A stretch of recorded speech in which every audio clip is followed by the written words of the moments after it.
Good evening. My name is Christine McMahon, and I have the privilege of serving as the CEO of the Fedcap Group.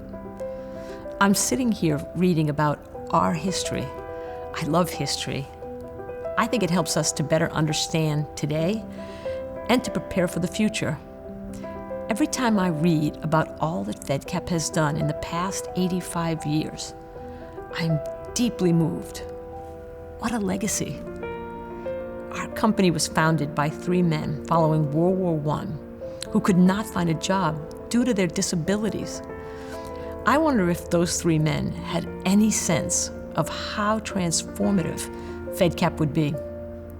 Could they imagine that because of their tenacity, people who could not find work because of a disability would be able to get a job?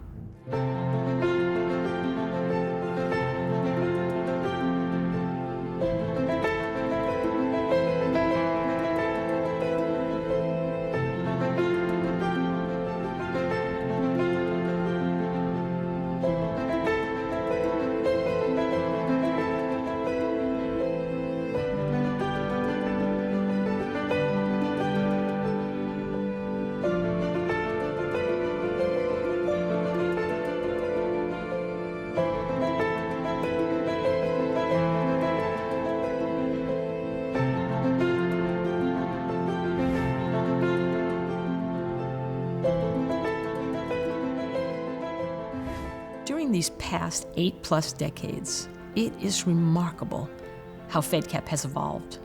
What was once just an idea of three men is now an international organization impacting the lives of 250,000 people each year. Our founders were so right. There have been such amazing stories to tell. Stories that reflect strength, courage, resilience, from our staff, our board, and our clients. And so it is with that tremendous history in the forefront of our minds that we welcome you to the 2020 celebration of the power of possible, stories that ignite your spirit.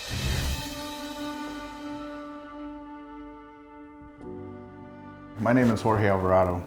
I'm a proud manager here at Fedcap's Breaking the Cycle in Maine. The journey to get from where I started to where I am now is not an easy one. I was born in Nicaragua, the third child of Jorge and Marina Alvarado. We moved to San Francisco when I was small. My parents were proud, hardworking people, but they still had a very hard time supporting their family. The years of struggle caught up with my father. He used to be such a fun dad until he started drinking and doing drugs. It seemed like overnight, my dad turned into a monster. I remember taking turns with my brothers at my parents' bedroom door, making sure that my mom wasn't getting hurt by my dad.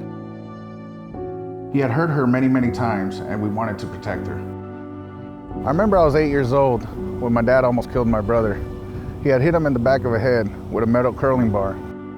My brother had to get 26 stitches to the back of his head. That ended the nightmare. It took a while, but my dad was finally where he belonged, in prison. My oldest brother, Ernesto, started to change for the worse. As Ernesto was spinning out of control, my brother Fidel and I followed. I was only 12 the first time Ernesto gave me cocaine. I joined the gang and I thought I was invincible. In the 6th grade, I was expelled. My mother was at her wit's end. When I really think about my mom, it really hurts to know the type of life she's lived. Because to me, that lady is she's like an angel, because it's always been selfless. You know, she's worked all these hours, done all these things for us. And how did we repair? We made her life hell. We started with the drugs, we started with the alcohol. You know, we started being the aggressors just like my father. As much as I hated my dad, I ended up almost like him, trying to be like him, trying to mimic that lifestyle of drinking and drugs and, getting into problems. I've been kicked out of school many times. I've been in opportunity schools. I've been to Job Corps twice. I've been to jail. My life was pretty chaotic. It was nothing for me to wake up and start drinking. I was like, I don't care about my life. I don't care what I do. there was always that little seed that I knew that I was supposed to do something more. I've always had key people in my life that have kind of pointed me in the right direction. I remember one time I went to, it was like the youth ministry, and I had a bag of cocaine on me, and I was feeling real guilty, and I had told him, like, hey, he already knew I'd been struggling with this, and then for whatever reason, after the sermon, like, it really hit me, and so I gave him my bag, and like, so we flushed it, right? And I guess that was like the turning point. So I moved to Maine in 2006. I met a woman. I was in San Francisco. She was here in Holton, Maine, and we talked for like 6 months straight.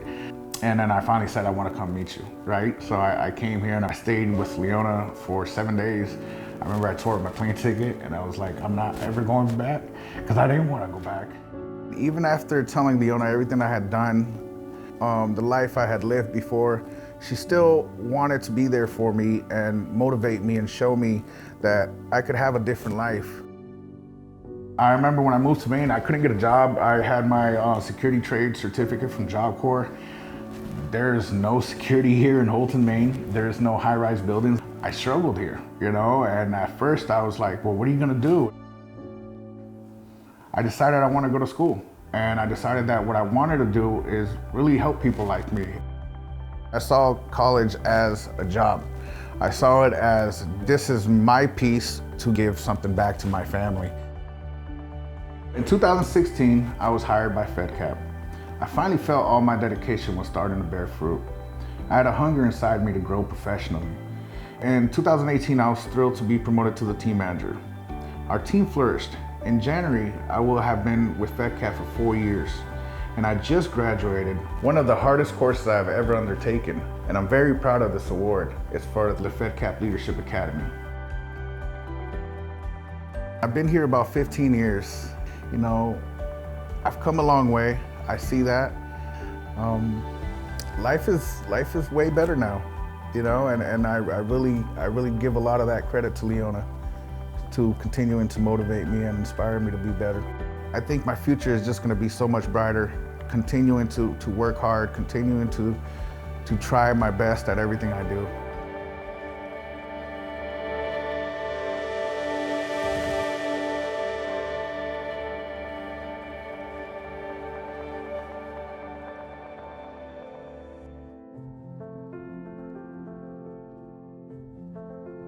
I am so proud of Jorge and of all the staff at the Fedcap Group. Like Jorge, many of our 3,500 staff have been there. They've experienced their own personal story. They've wondered if they could take the next step. And because of this, I think our work is more authentic, sensitive, and non-judgmental. In addition to the incredible staff, we are so fortunate to have a group of talented and committed board members, including our Fedcap Group Board Chair, Mark O'Donoghue. Mark, I deeply appreciate your support and leadership over these many years. Your wisdom and your unwavering commitment to our mission have guided us through the best and the worst of times. Thanks, Chris, and hello, everyone. Stories are wonderful things. They bring us along on someone else's journey and help us see life through someone else's eyes. They awaken us to the fact that very few people go through life unscathed.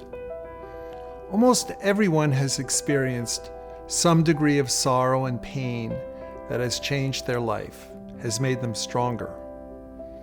Mark Legaspi is the chair of the Easter Seals New York Board of Directors.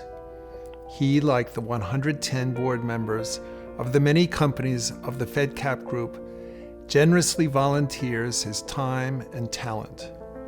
Every one of our board members makes a difference. I think that when you listen to Mark's story, when you take his journey with him, you will be in awe of where he is today. My name is Mark Legaspi. I am the chair of the Board of Directors of Easter Seals New York. Many things contribute to an individual life and what really matters to them. For me, it was the day, summer day in August, changed everything. I was 37 years old at the time when it happened. My wife was pregnant at the time. My daughter was 3. My other daughter was 13. My wife mentioned to me to bring take the motorcycle to work. So I took the bike to work, and on my way home, got into the accident. Because I don't remember the accident at all. I don't barely remember that day at all. Heading eastbound, the kid was heading westbound.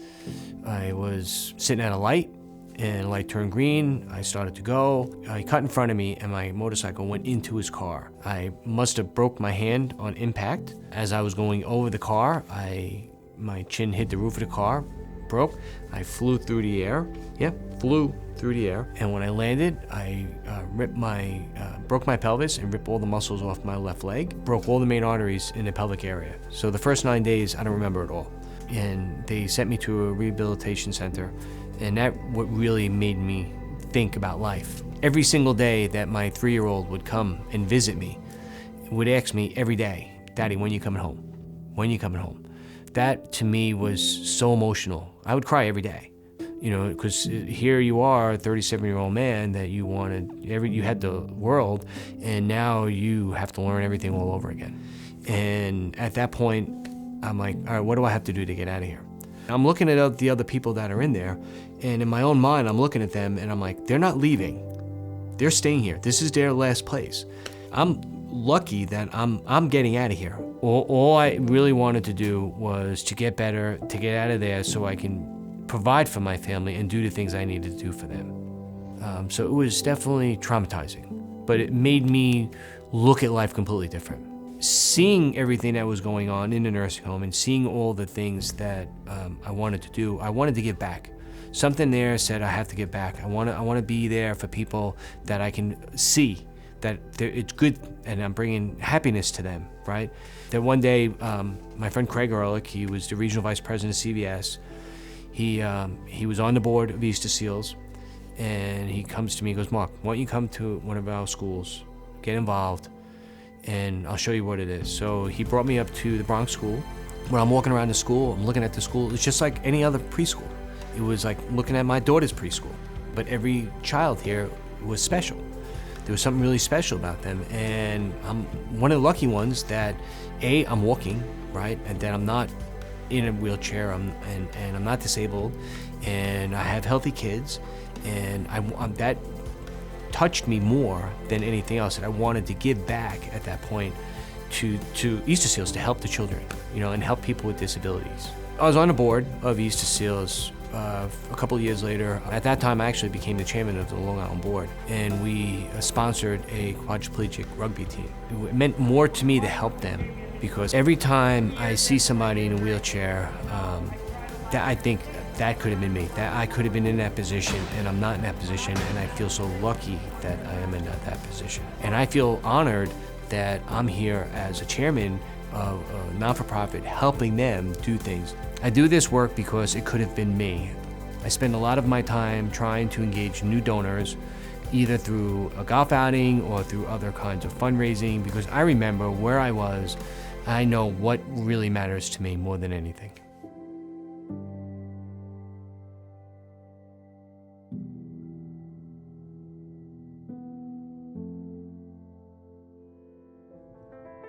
All of us, our board members and our staff, are here for one reason, and that is to make a measurable impact in the lives of the people we serve.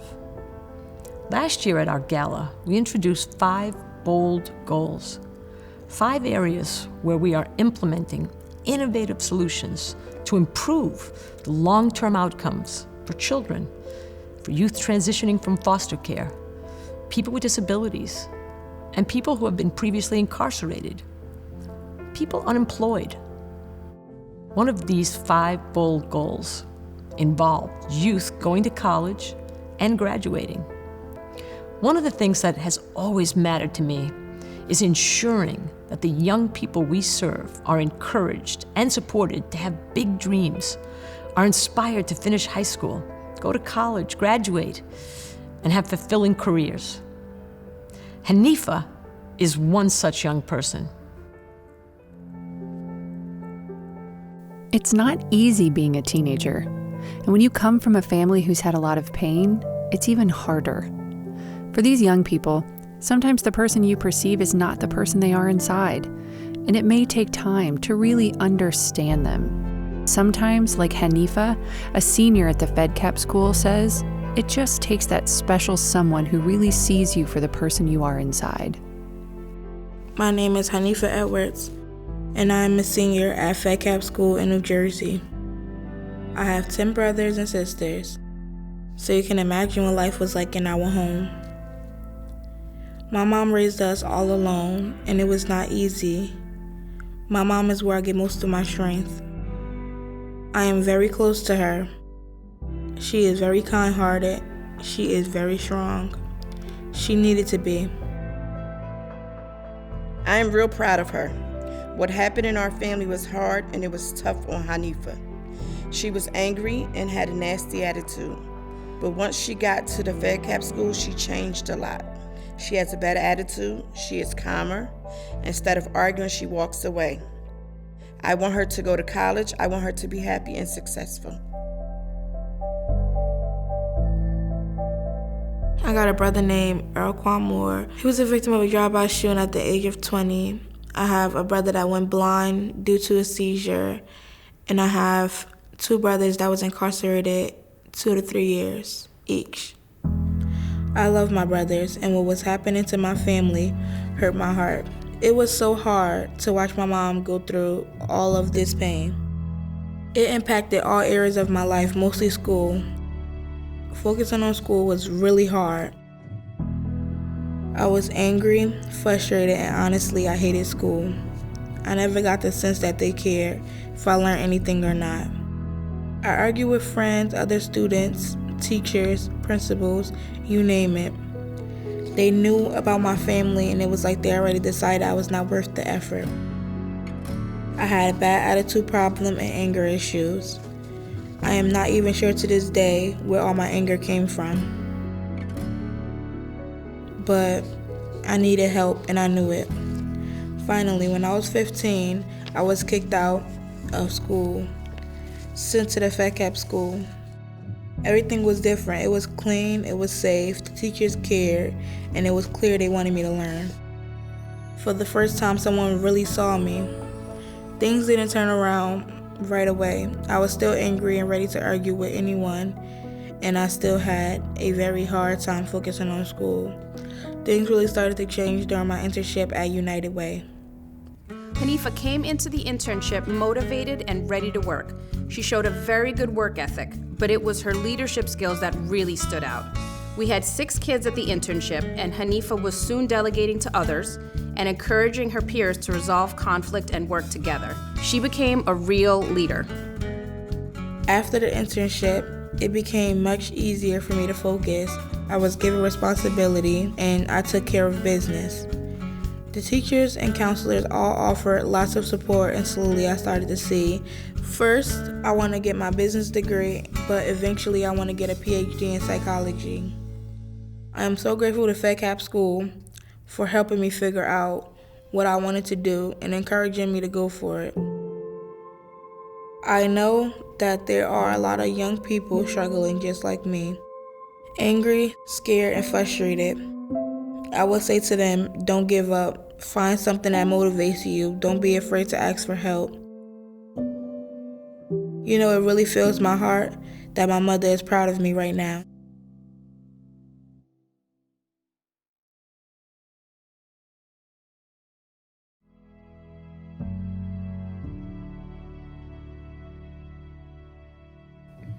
Wow, what a great night. While we could not be together in person, sharing this evening with you virtually has been wonderful. Thank you to our speakers, Jorge, Mark, and Hanifa, who showed such heart in telling their stories. And thanks to all of you who joined us. I hope that before you leave us tonight, you are willing to donate to the Fedcap Group. We are very good stewards of all donations, making the most of every dollar to produce a lasting impact. Thank you and good night.